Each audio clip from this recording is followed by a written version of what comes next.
अवघड सुद्धा आहे बरं. आधी सोपं कशामुळे ऐका. देवाचं नाव घेण्यासाठी, रामकृष्ण हरी म्हणण्यासाठी काळ वेळाचं बंधन नाही. काळ वेळ नाम उच्चार,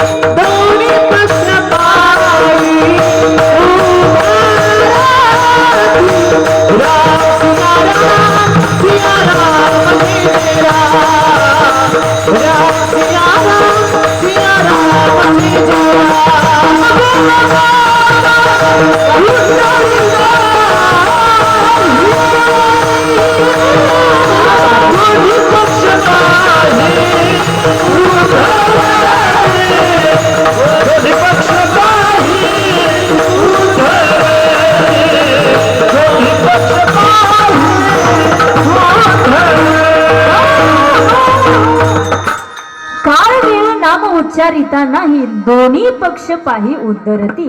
किंवा आणखी सांगायचं झालं तर उठता बैसता हरी बोला, हरी बोला कांडताना हरी बोला, भांडता हा भांडताना हरी म्हणायचं. सोपं आहे.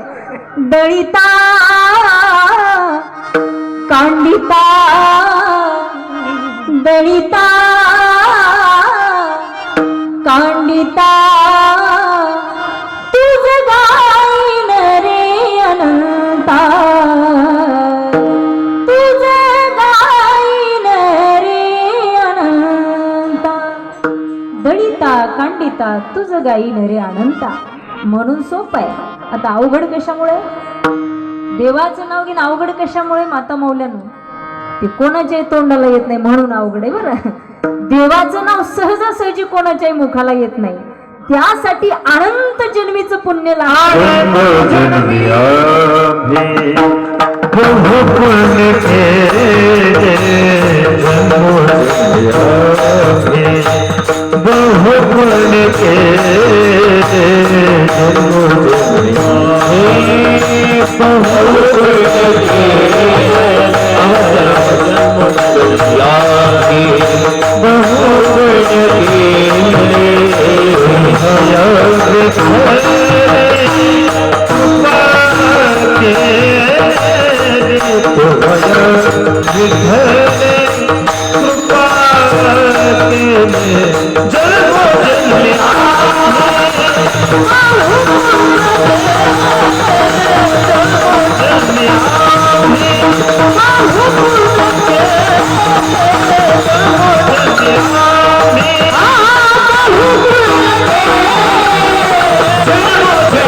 अनंत जन्मीचे सुकृत पदरीन त्याचे मुखी हरी पैठा होय.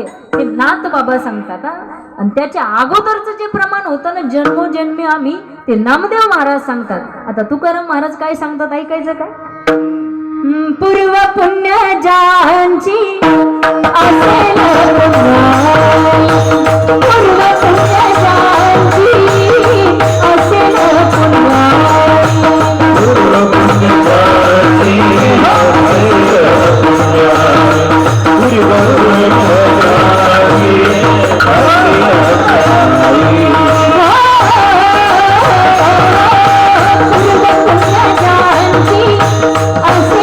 पुण्य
ज्यांची असेल पुण्याई तोची मुखी गाई रामनाम. म्हणून ज्याचं पुण्य उदयाला येतं ना मैबाप त्याच्याच मुखाला देवाचं नाव येतं, कोणाच्याही नाही. तुमचं खरं तर कौतुक आहे बरं, कारण तुम्ही शहरामध्ये सिटीमध्ये राहणारी माणसं आहे. एवढे बिजी माणसं असताना तुम्ही शिक्षणासोबत अध्यात्म जपता, हे तुमचं फार मोठं कौतुक आहे. म्हणून देवाचं नाव तोंडाला यावं असं वाटत असेल तर पुण्य लागतं, पुण्य. आज तुकोबर या ठिकाणी म्हणतात, माझ्या सद्गुरूंनी मला रामकृष्ण हरीचा मंत्र दिला. बरं, हे राम आणि कृष्ण हे नाव नेमकं करतात काय? थोडं लक्ष द्या महिला मंडळीकडे. राम नाव माणसाला या परमार्थात रममान करणारे, आणि कृष्ण नाव, कृष्ण लिहायला कसे हो? नाव कोणाचं आहे की इथं कृष्ण अगोदर क काढलेला आहे. क्या बात आहे, अगोदर क काढलेला आहे क, आणि त्या क ला खाली असा वाकडा रकार आहे. रकार, तो रकार कसा आहे? आकड्याप्रमाणे.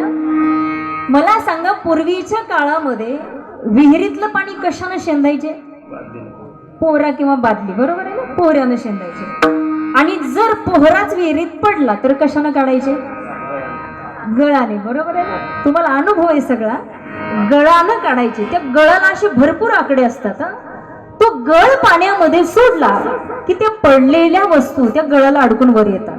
अगदी त्याप्रमाणे कृष्ण नावाच्या ककाराचा रकार या भवसागरामध्ये, संसार सागरामध्ये बुडालेल्या जीवाला तारण्याचं काम करतो. म्हणून रामकृष्ण हे दोन नावं साजिरे सांगितले. रामकृष्ण नामे हे दोन्ही साजिरे, रामकृष्ण नामे हे दोन्ही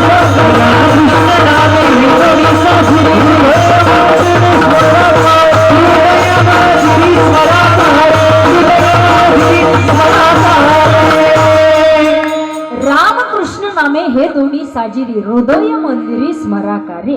म्हणून रामकृष्ण हरीचा मंत्र दिला आणि पुढं काय मागितलं म्हणले तुकोबर आहे? सद्गुरूंनी मला स्वप्नात येऊन रामकृष्ण हरीचा मंत्र दिला, पुढं काय मागितलं? पावशेर तूप मागितलं. भोजना मागती तूप पावशेर, पडला विसर स्वप्ना माझी. आता इकडं लक्ष द्या. काही काही ना प्रश्न असा पडला असेल की बाबा संत संसारातल्या वस्तू कधी मागत नाही. संतांना संसारिक विषयाचा वीट आलेला वीट. विटले हे चित्त प्रपंचापासोनी वमनते मणी बैसलेसे. मग असे संत संसारातली वस्तू का मागतील बरं?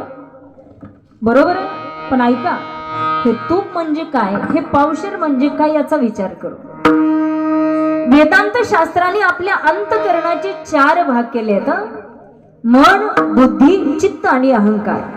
त्यापैकी चित्त हा झाला पावशेर हिस्सा. मग मला सांगा, पावशेर तूप मागितलं याचाच अर्थ काय मागितलं? काय मागितलं? चित्त मागितलं, चित्त. आणि परमार्थामध्ये चित्तालाच महत्व आहे बरं. जसं संसारातलं सार तूप आहे तसं परमार्थातलं सार हे चित्त आहे. आणि जर चित्तच तुमचं इथं नसेल, जवळी नाही चित्त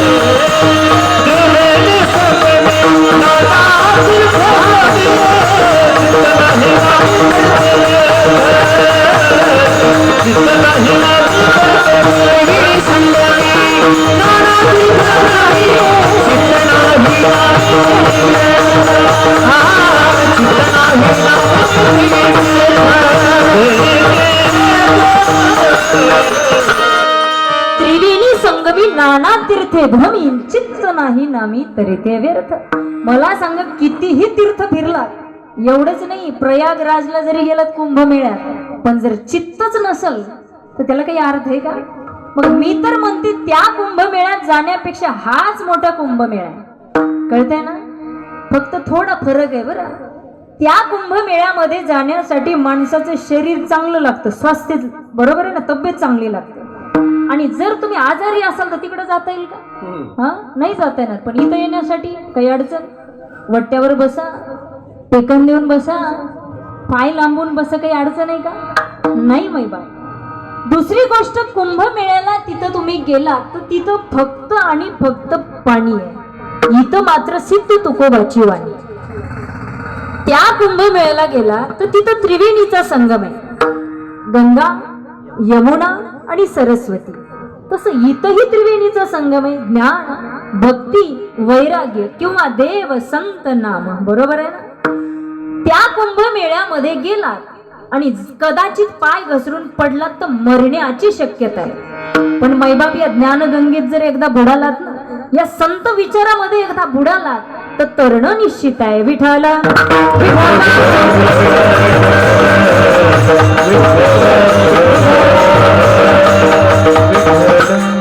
म्हणून चित्त परमार्थात असणं गरजेचं आहे. नाही तर तुम्ही बसला सप्त्यात आणि तुमचं चित्त आहे हप्त्यात.